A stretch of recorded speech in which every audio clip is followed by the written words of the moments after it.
This is KV5R, and today I'm going to be unboxing a little amplifier and a new set of speakers that I got for my computer. This is from Parts Express, and it is the Lepai LP-2020A Plus Class T amplifier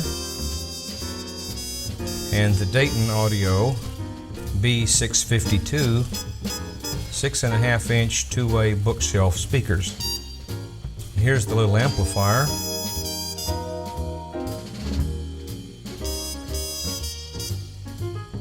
Oh, they said it was small. Lightweight, nice aluminum case, 2 sets of inputs and speaker outputs on the back, volume, bass, treble, bypass switch, separate power switch. Knobs are nice and smooth.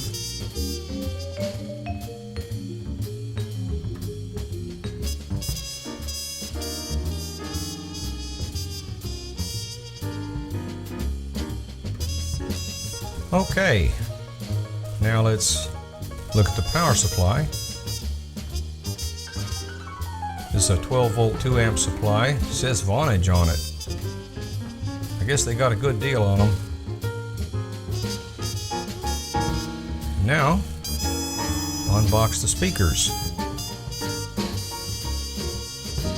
These are the Dayton Audio B652 bookshelf speakers. They were on sale for just under $30, which is quite a deal. These are very popular speakers. I did a lot of reading about them in the forums. People really like them. They're just under 12 inches tall.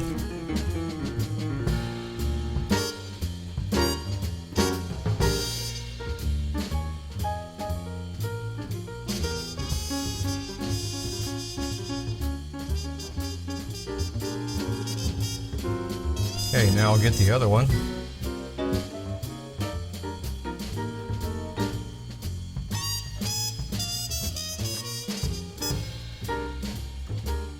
Nice rubber feet on the bottom.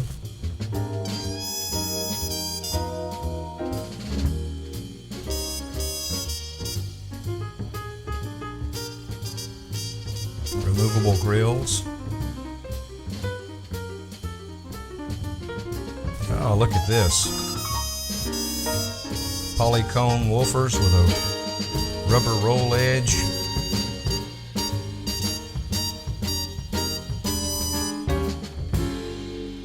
Ferrofluid dome tweeters.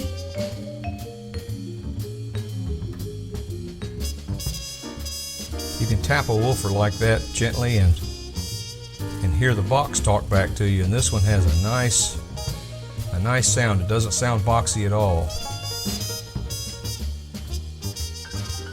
I got these to replace my old Recoton amplified speakers that I've been using for about 25 years because little 4-inch drivers in them were getting pretty ratty.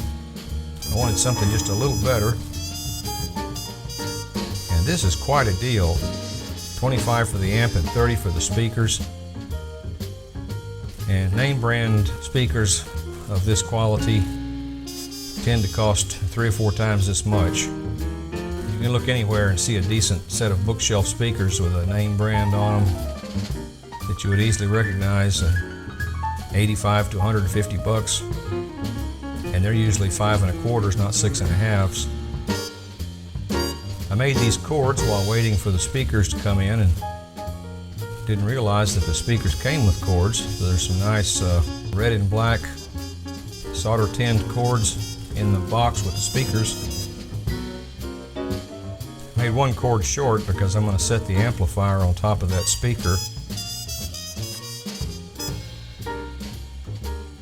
These will both go on a shelf above my computer monitor, and they'll sit about 5 feet apart. Press those spring terminals into the wire a little bit.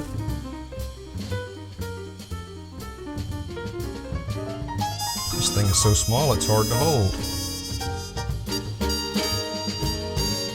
I might mount it on the back of the speaker after I get through playing with the knobs. just set it and forget it, and run it with the computer. In reading about these amplifiers, a lot of people were saying that they really didn't like the pop. And on this new A+ model, they have put a time delay relay in it. You can hear it click in about a second after you turn the amp on, and the speakers really don't pop at all. There's a little bit of a pop when you turn it off, but it's almost nothing. So they've taken care of that problem. And if you read reviews where they say these pop, well, they don't anymore. And flipping the switch and waiting for the big pop, all I heard was the relay go click. Other people complained about the blue LED. It's actually quite nice. It's not bright at all. It's well diffused. And I really detest blue LEDs. Every time I see one, I put tape over it, but this one is all right. And there's a little picture of the little system. 2 speakers, 20-watt amp, 2 cords, a couple of little booklets. I first used that cord. It had some hum and some high frequency noise in it. So I drug out a 1/8" stereo mini to RCA cord and replaced it. Because I'm a ham radio operator and have a transmitter here nearby, I wrapped a bunch of that cord in a Type 77 toroid, absorb any RF that might want to get into the amp. Now I'll just show you my operating position and where I'm going to put the speakers. And there's my 2 little Recaton speakers. These new speakers are a good bit larger, but they're going to sound a whole lot better. And there they are, installed in position. Little amp sitting on top of the speaker on the left. But I've been playing with the system and listening to it, and it sounds really great. The tone controls work well. I read a number of people who said they didn't like the tone controls, thought they could be improved, but they add bass and treble and do what they're supposed to. And when you crank the bass up, it's not muddy. The amp is quiet. Unless you turn it wide open, you don't hear any hiss or hum out of it at all. And the input sensitivity was right. Put it at about 12 o'clock, 1 o'clock, about 20-30% on the computer, and it's plenty loud. One thing that I was concerned about that I tested, because some people said these things put out some RFI and you can't use a radio near them, and I'm a ham radio operator. So I fired up an HF radio about 4 feet away from it, and a big antenna right behind the house here.